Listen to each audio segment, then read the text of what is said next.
Assalamualaikum warahmatullahi wabarakatuh. Sebelumnya izin memperkenalkan diri terlebih dahulu, nama saya Kurniawan dengan NPM 201705074. Pada video praktikum dasar-dasar pemrograman kali ini, saya akan membahas mengenai array pada C++. Nah, untuk definisi array itu sendiri, array merupakan kumpulan dari nilai data-data yang bertipe sama dalam urutan tertentu yang menggunakan nama atau variabel yang sama. Letak atau posisi dari elemen array ini ditentukan oleh suatu indeks. Nah, indeks array itu sendiri dimulai dari angka 0. Untuk bentuk umum dari pendeklarasian sebuah array, itu bisa kita lihat pada slide ini, yang mana pertama adalah tipe data, yang kedua itu ada nama variabel, lalu di dalamnya ini ada jumlah indeks yang diapit oleh tanda bracket atau kuring siku. Nah, kita bisa menggunakan array untuk menampung beberapa data yang bertipe sama. Nah, contohnya, misalkan kita ingin menampilkan 5 angka yang diinput tanpa menggunakan array. Misalkan contohnya seperti ini. X1, X2, X3, X4, X5. Kita lakukan input, itu X2, X3,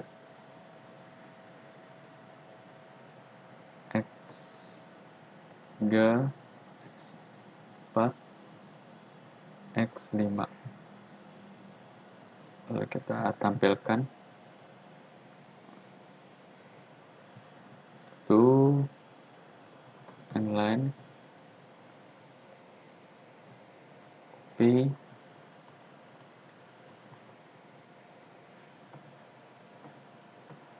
ke 5. Nah, ini kita menginputkan 5 bilangan dan menampilkannya tanpa menggunakan array. Kita run.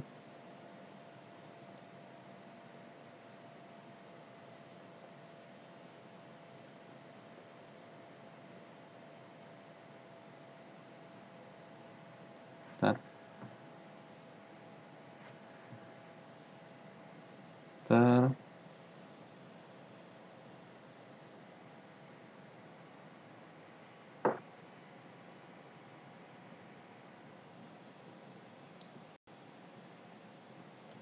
Ini kita inputkan misalkan 3, 2, 1, 4, 5.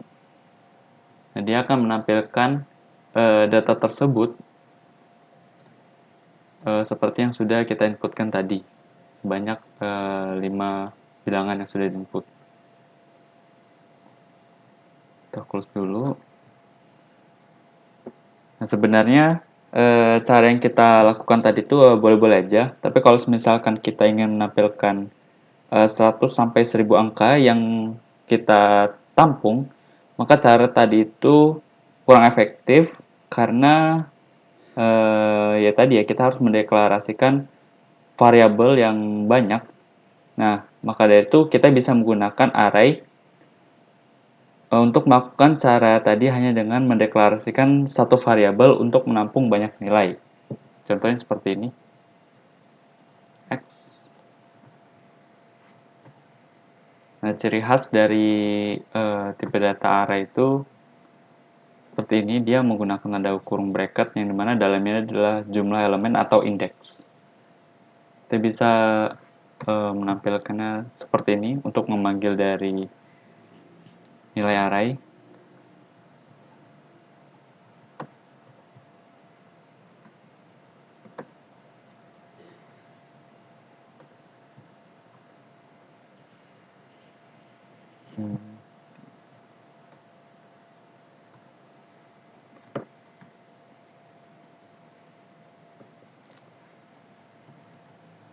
Akan memasukkan nilai dari array x0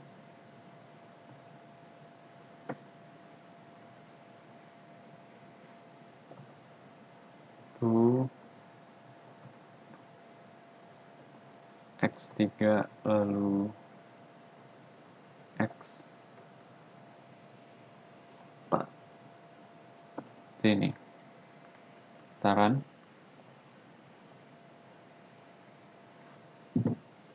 Tunggu sebentar, masih proses compiling.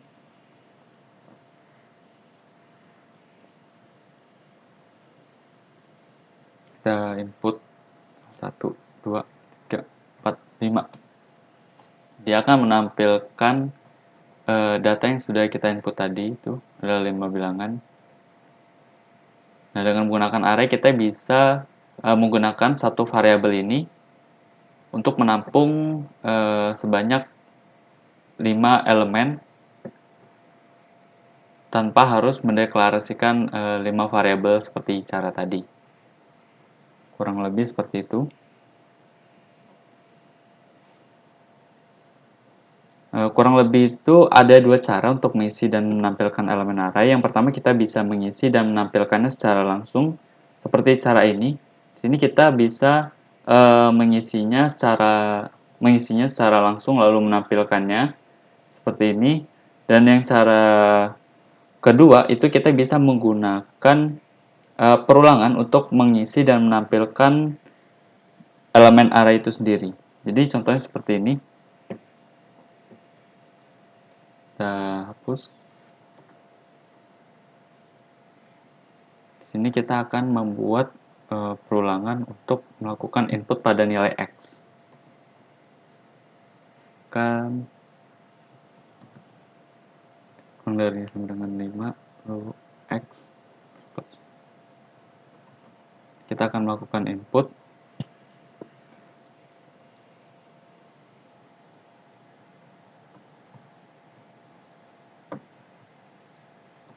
Lalu kita akan membuat perulangan yang kedua untuk menampilkan datanya. X mulai dari 0, lalu X kurang dari 5.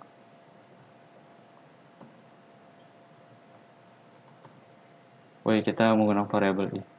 Lupa. Ini untuk melakukan perulangan variabel i-nya.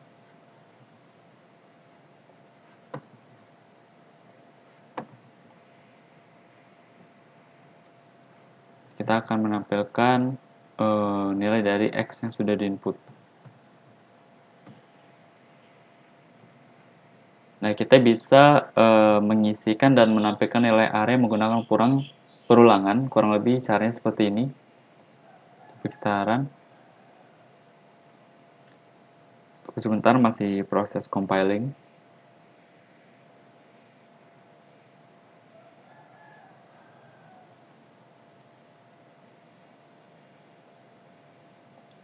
Coba kita input 1, 2, 3, 4, 5. Nah, dia akan menampilkan data yang sudah kita input tadi. Itu 5 bilangan yang di inputkan melalui perulangan pada line ke-8 dan ke-9 ini. Close. Nah, cara yang kedua ini sangat efektif apabila ketika kita ingin menyimpan nilai atau menampung nilai pada satu variabel. Misalkan kita ingin menampung nilai sampai dengan 1000 gitu. Nah, cara yang kedua ini sangat efektif gitu. Lalu selanjutnya,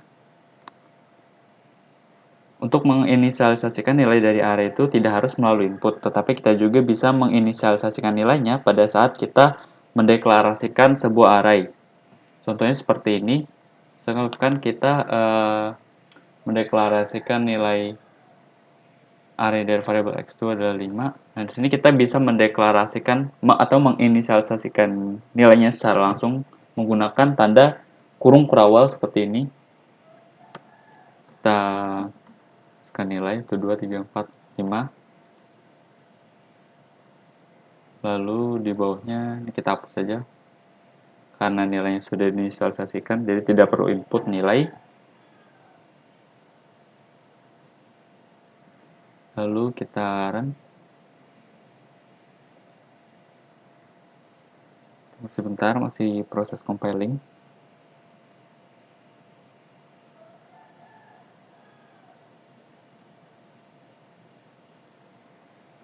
Nah, dia akan menampilkan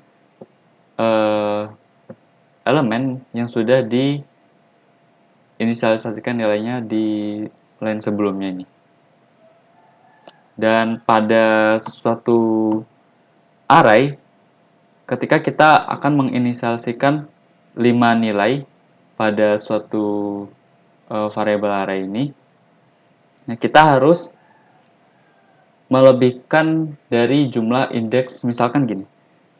Nilai yang akan kita tampung itu jumlahnya adalah 5 buah, 1, 2, 3, 4, 5. Nah, kita harus melebihkan jumlah indeks yang akan kita gunakan di dalam array. Karena di dalam array itu indeks terakhir, misalkan X ini 5. Nah, indeks kelima ini itu bernilai 0 gitu. Misalkan kita cetak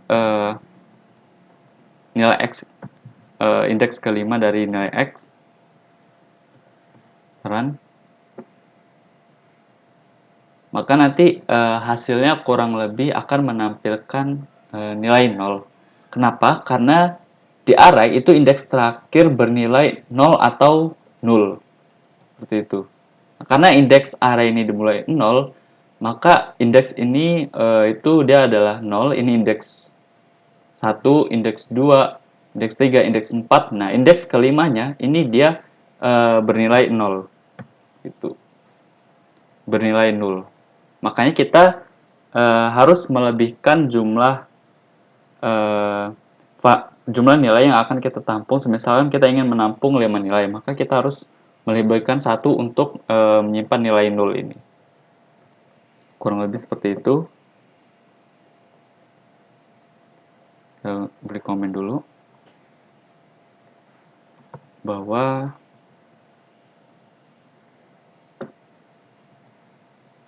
close. Nah, selanjutnya itu adalah dimensi array. Yang pertama itu adalah array satu dimensi. Nah, array satu dimensi ini memiliki satu subscript atau indeks array. Nah, untuk bentuk umumnya kurang lebih seperti ini, yaitu yang pertama ada tipe data, lalu nama variabel, lalu ada jumlah indeks. Untuk contoh dari array satu dimensi itu seperti yang kita lakukan tadi. Nah, ini merupakan contoh dari array satu dimensi. Lalu selanjutnya ada array dua dimensi. Nah, array dua dimensi ini berbeda dengan array satu dimensi. Array dua dimensi memiliki dua subscript atau indeks array yang ada tanda kurung ini, tanda kurung bracket, tanda kurung siku ini. Itu dia memiliki dua subscript atau indeks array yang mana pada dimensi pertama itu dia dinyatakan sebagai dimensi baris dan dimensi kedua itu dinyatakan sebagai dimensi kolom. Jadi bentuk dari array dua dimensi itu variabelnya seperti ini. Nah, bentuknya seperti ini. Ini adalah tipe datanya. Lalu ini adalah variabelnya, ini adalah jumlah elemen baris, lalu ini adalah jumlah elemen kolom.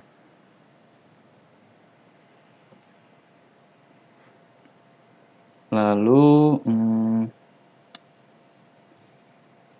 biasanya di array dimensi dua dimensi ini digunakan untuk melakukan perhitungan matriks. Karena dia elemen array pertamanya itu adalah baris dan elemen keduanya itu kolom. Untuk penggunaan elemen dua dimensi array kurang lebih seperti ini.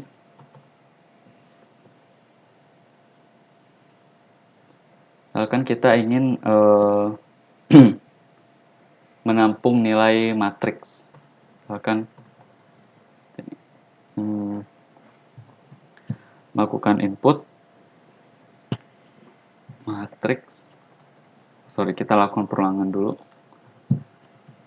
I mulai dari 0, I kurang dari sama dengan 3, lalu I kereman. Dari sini kita akan menampung nilai dari matriks yang akan kita inputkan. I. Oh ya, pada penginputan nilai dari matriks dua dimensi ini kita menggunakan nested loop atau perulangan bersarang seperti ini.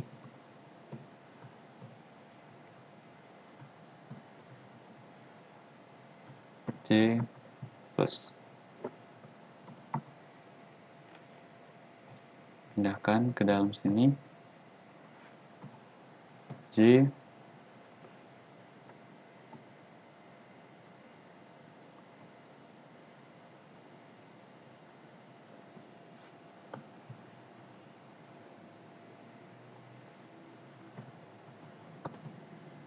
kita kasih inline biar dia ada spasinya.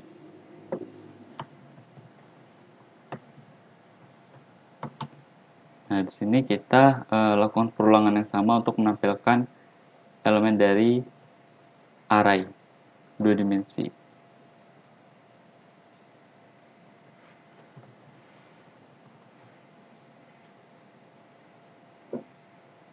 Sekitaran tunggu sebentar, masih proses compiling.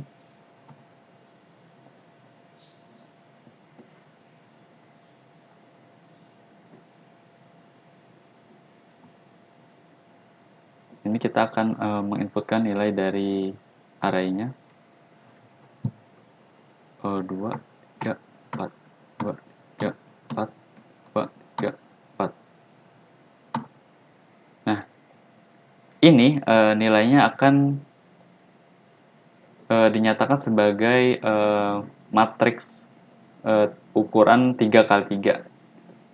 Jadi biasanya array dua dimensi ini digunakan untuk pengoperasian matriks. Kurang lebih seperti itu.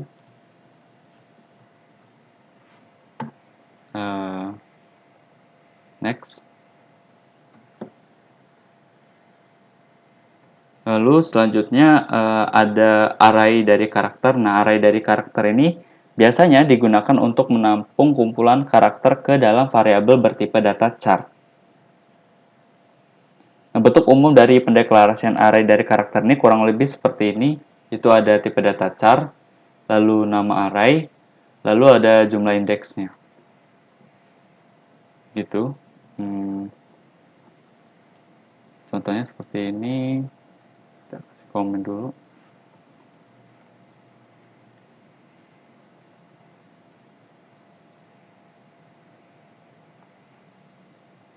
Kita hapus saja.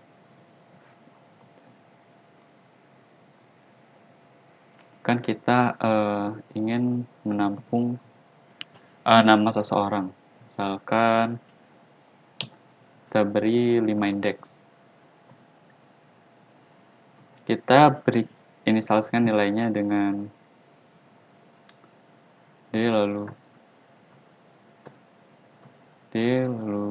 W dan I. Nah, seperti ini. Lalu kita cout kan.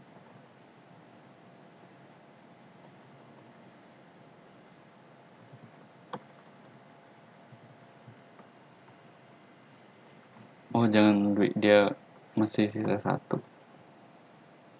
Kan Adam.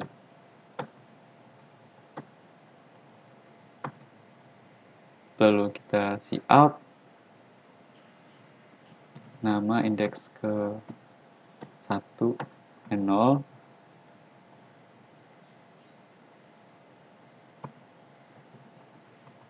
Nama indeks ke 2 lalu cout nama indeks kedua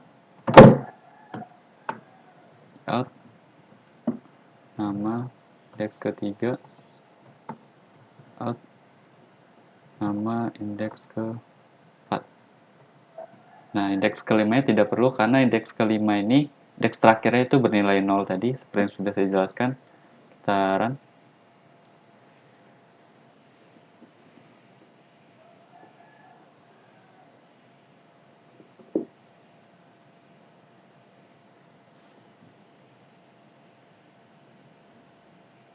Nah, maka dia akan menampilkan nama Adam yang sudah kita inisialisasikan nilainya seperti ini. Nah, untuk penginisialisasian dari nilai array karakter char ini, itu bisa kita lakukan dengan dua cara, bisa seperti ini, lalu bisa juga dengan pendeklarasian seperti string, seperti ini. Kita kasih komen aja. Yang kedua itu seperti ini.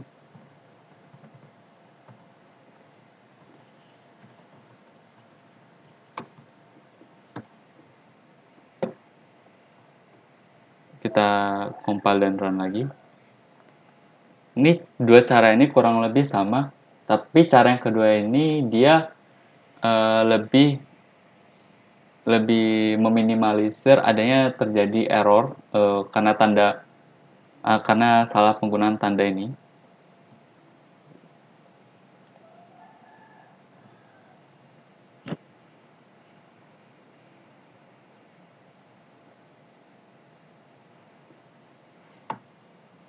Enter dulu, lebih seperti ini nilainya. Dua cara ini kurang lebih sama, tetapi cara yang kedua ini biasanya digunakan untuk menghindari kesalahan penggunaan tanda seperti ini, tanda-tanda petik ini. Kurang lebih seperti itu. Komen aja.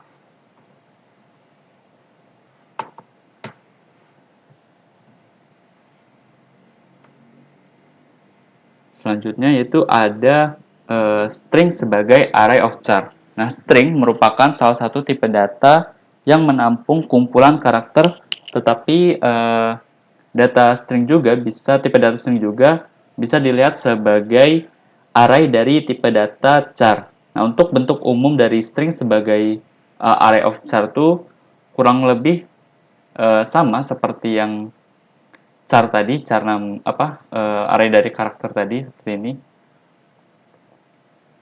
Nah, namun bedanya string sebagai array of char itu tidak perlu tanda bracket atau tanda kurung ini untuk menampung jumlah indeks yang kita miliki, yang ingin kita inisialisasikan. Jadi, kalau misalkan char itu membutuhkan tanda bracket seperti ini, string itu nggak perlu gitu. Kita komen, uncomment, lalu enter lagi.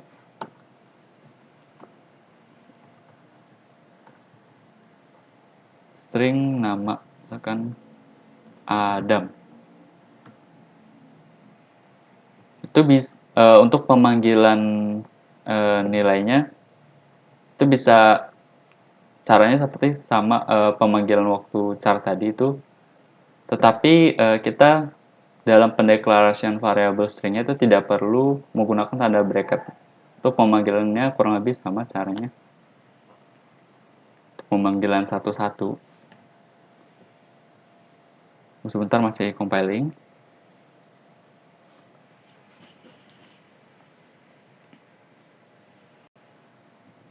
Nah, dia akan menampilkan nama Adam, mana A ini adalah indeks ke-0, lalu D ini adalah indeks ke-1, lalu seterusnya sampai M ini adalah indeks ke-4, dan indeks ke-5-nya tadi.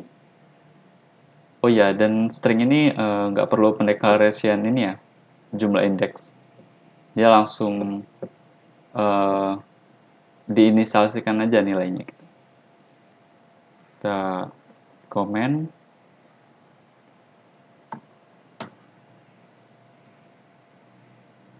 Lalu, oh ya, kita coba contoh soal studi kasus dulu. Semisalkan kita ingin menjumlahkan dua matriks menggunakan array dua dimensi. Nah, langkah pertama yang bisa kita lakukan yaitu adalah dengan mendeklarasikan variabel untuk menampung nilai dari matriks yang pertama. Jadi, kita akan membuat variabel teks 1 nih.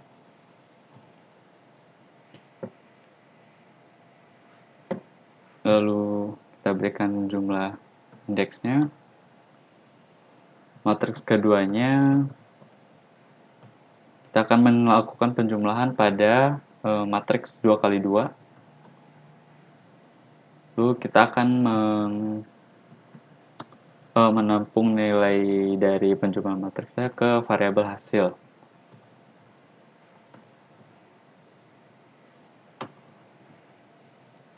Langkah pertama kita akan melakukan perulangan untuk memasukkan nilai dari elemen matriks yang ingin kita jumlahkan. Sini I 3 lalu I plus. Kita buat perulangan keduanya untuk menampung indeks kolomnya. J kurang dari 3 J plus plus. Sini lalu kita kasih tanda matriks 1 ke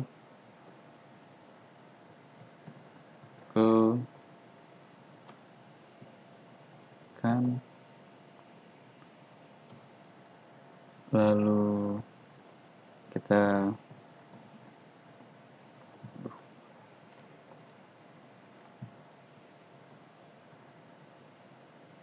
beri tanda ini, tanda kurungnya J plus 1 lalu tanda balik lagi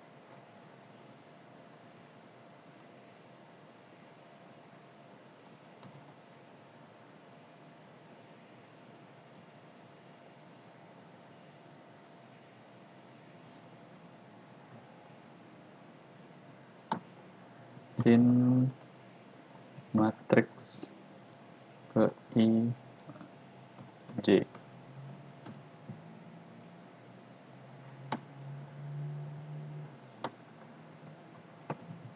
Line and line.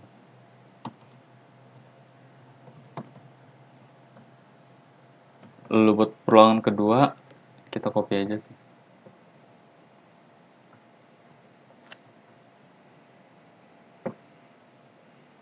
Kita ganti menjadi matriks 2 ya. Matriks 1. Lalu kita buat perulangan ketiga untuk menghitung lalu menampilkan hasil dari penjumlahannya. Ini kita ganti menjadi variabel hasil. Untuk operasi dari penjumlahan matriks itu kita lakukan di dalam perulangan bersarang ini. Hasil kok cina hasil sih?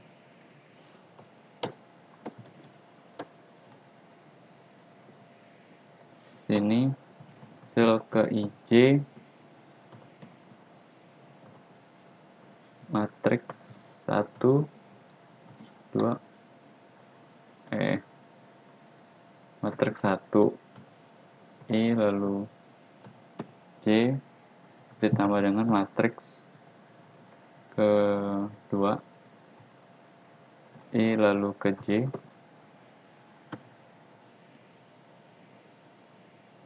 Kita langsung menampilkan dari hasil penjumlahannya.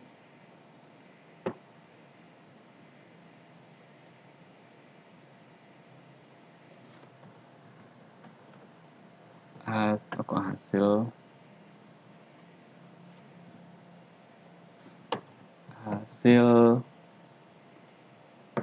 I lalu J sini, lalu kita kasih tab biar dia agak rapi.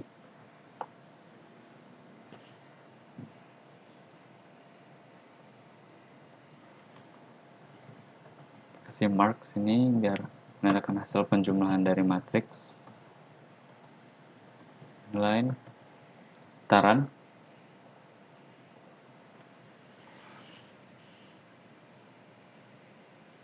Entah dia masih proses compiling.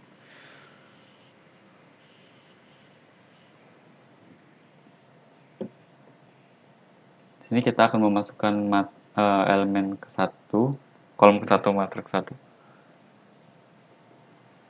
Misalkan kita samain aja deh. 4.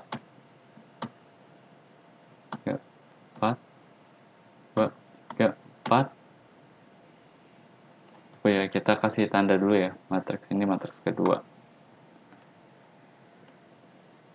Saran lagi.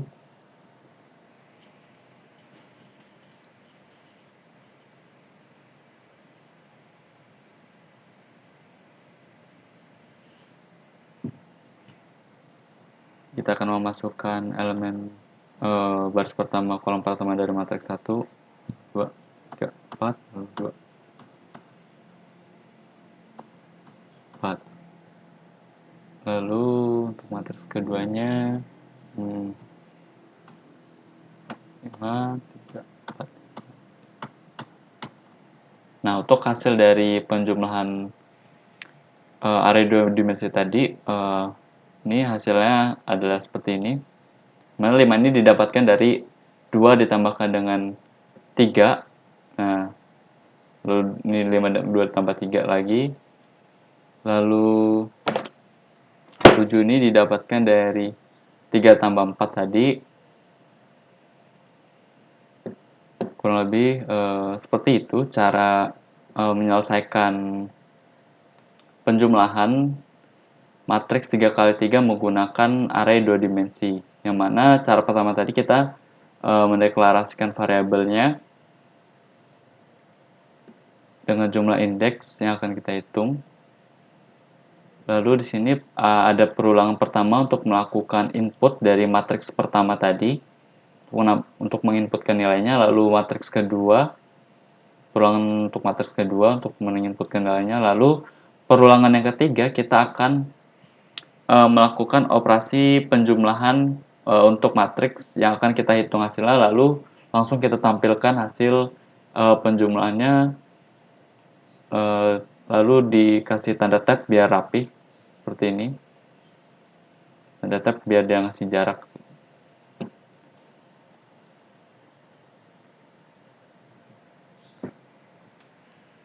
Mungkin sekian materi array C++ dari saya. Mohon maaf jika ada salah kata, kepada Allah saya mohon ampun. Wassalamualaikum warahmatullahi wabarakatuh.